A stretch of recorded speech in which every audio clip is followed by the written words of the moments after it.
I'll be ready in 3 seconds. All right. Okay. I'm so sorry. Okay. I'm so sorry. Totally constipated. Okay. Earth is so temporary. Everything that we know and love can be taken away from us in a matter of seconds. The very things and people that we think we are finding our hope and joy in can fail us. As humans, we were made to pursue pleasure. There's no pleasure under the sun that brings ultimate satisfaction. The older I've gotten and the more years I've been on this earth, I've realized that if I want to know joy, not happiness, joy that stays in your heart, if I want to experience unexplainable love, if I want to know a peace that transcends all understanding, then I cannot limit myself to the ways of this world. That is why I root myself in the omnipresent, ubiquitous, eternal, unshakable, steadfast, never changing, never failing, perpetual, all abiding, faithful, and living King. Hallelujah. Tobe. All right. Y'all support her by not laughing. Before I continue, let me say a short story. I don't remember all the details of this story, but it's in a country where like the Winter Olympics were to be held, and they're on top of these mountains, and it was really cold this year, like so cold that the games had to be postponed. And there's winds that it was a snowstorm so severe that anything living on top of these mountains could not survive. But there are some trees on top of this mountain, and they're not only surviving, they were thriving. And scientists just could not figure out why. Eventually they learned that, now this is the part I don't remember, but their roots have sunk so deep, they're in like something hot, like lava. So these trees are rooted in something that was more powerful than the wind surrounding them. So even though these storms are hitting them, they were still living. Now, how does this connect to me? I believe because I'm rooted in something more stronger than anything that could be thrown at me, I may bend like those trees, but I will never break.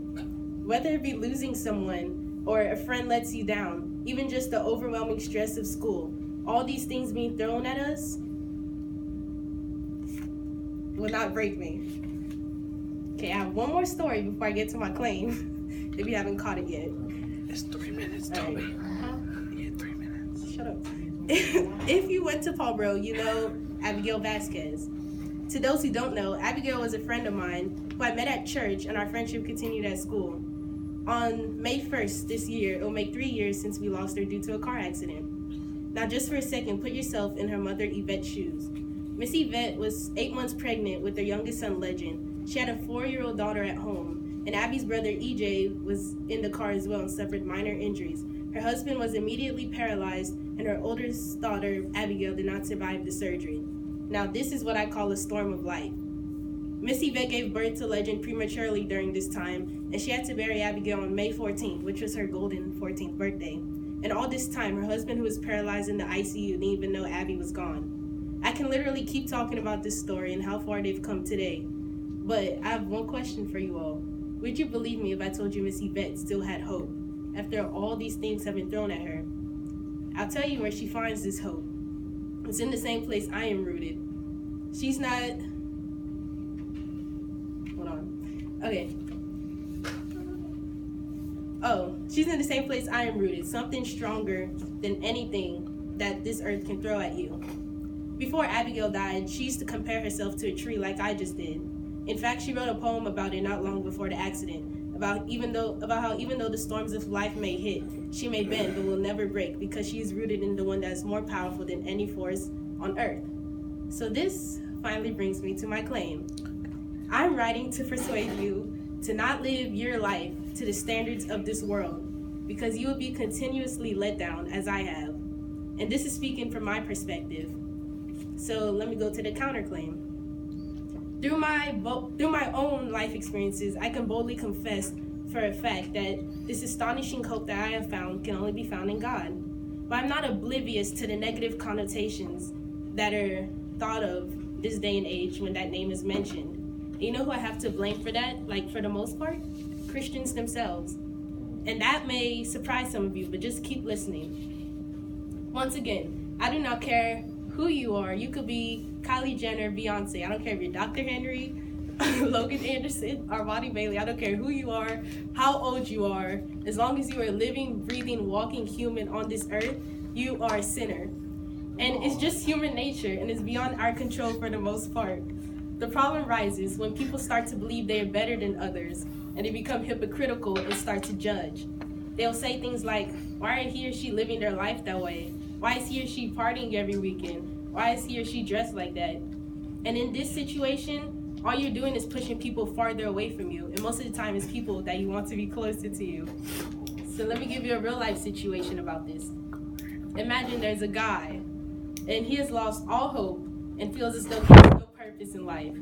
He probably shoots heroin up his arm each night, does drugs, and lives each day with a fake smile on his face, even though he's not even happy. But you know what? He's heard about someone that can wash his sins away, someone that can restore him, someone that can give him hope, someone that can give him peace, someone that will make him feel loved. And you know what? He decides to do something very strange for him. He decides to go to church. But you know what? He goes to church with his tattered up shirt, torn up shoes, busted up pants, and is probably smoking a cigarette in the parking lot before he walks in. And instead of being greeted by open arms and love, he's greeted by people judging him, saying things like, what's he doing here? Why is he wearing that? Did you see what he did before he even came in? And what I think the most ridiculous thing someone could say inside the house of God is, he does not belong here. Do you know how stupid and ridiculous that statement is? Because as I said earlier, as humans, we are all on the same level. So you, as a human, you cannot say that somebody does not deserve to know love. That just makes no sense.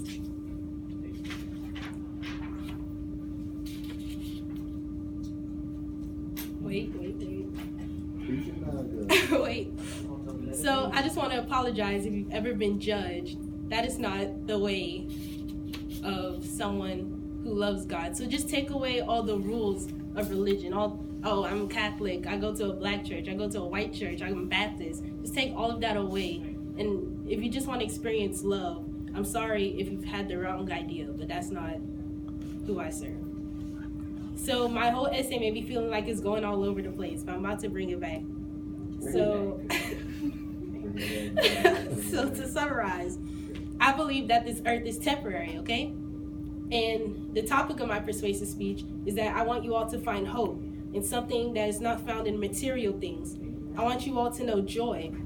I do not want to convey this message. I didn't know how to convey this message, actually. So last night I asked my dad, I was like, what makes you happy? And he replied, buying new phones. Then I told him to get me some applesauce, which he didn't do. And then I said, what makes you joyful? And he said, the hope of a good future. Then I asked him, where do you find your hope? And he said, in the promises of God. Then I told him, wait. And these promises that he was talking about can be found in an amazing piece of literature known as the Bible. Promises that include forgiveness, guidance, protection, strength, wisdom, and eternal life. Things that are incomprehensible to man. Then I asked my mom, I was like, what makes you happy? And without hesitation, she said, shopping. And then I asked her, what makes you joyful? And she replied, being a source of blessings in people's lives and relating to others. So I was like, you're a blessing, Toby. Thanks. I asked my mom, do you think there's a difference between happiness and joy? Then she said the best thing I probably even heard her ever say. She was like, yes, joy is something that comes from within, but happiness depends on the outside, okay? So lots of things make us happy. And for me, for me, it's buying new shoes, passing a test, or attempting to look good. But let's face it, after I buy a new pair of shoes, I want new ones within 2 weeks. And I'm not gonna pass every test I take, and I look like a sliced turkey breast every day. But that's the thing with happiness.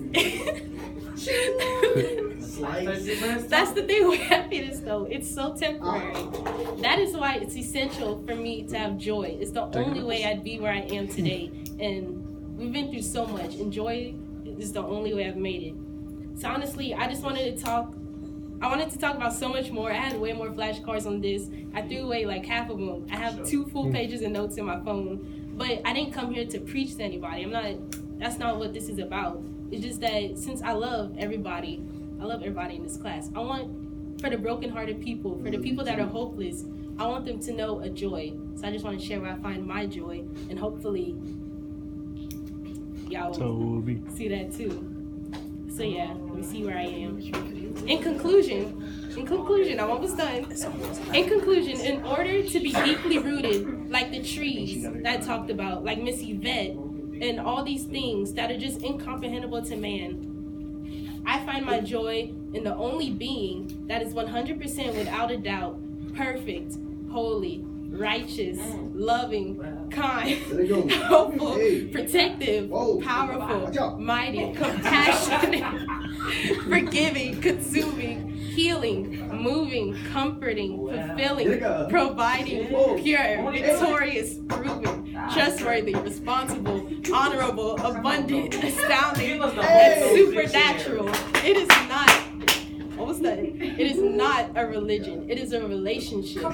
It's a relationship with someone who is incomprehensible to man, the only one that could fill you with a peace that transcends all understanding. And people they try so hard to understand. But once we understand God, we are no longer dealing with God. Hey.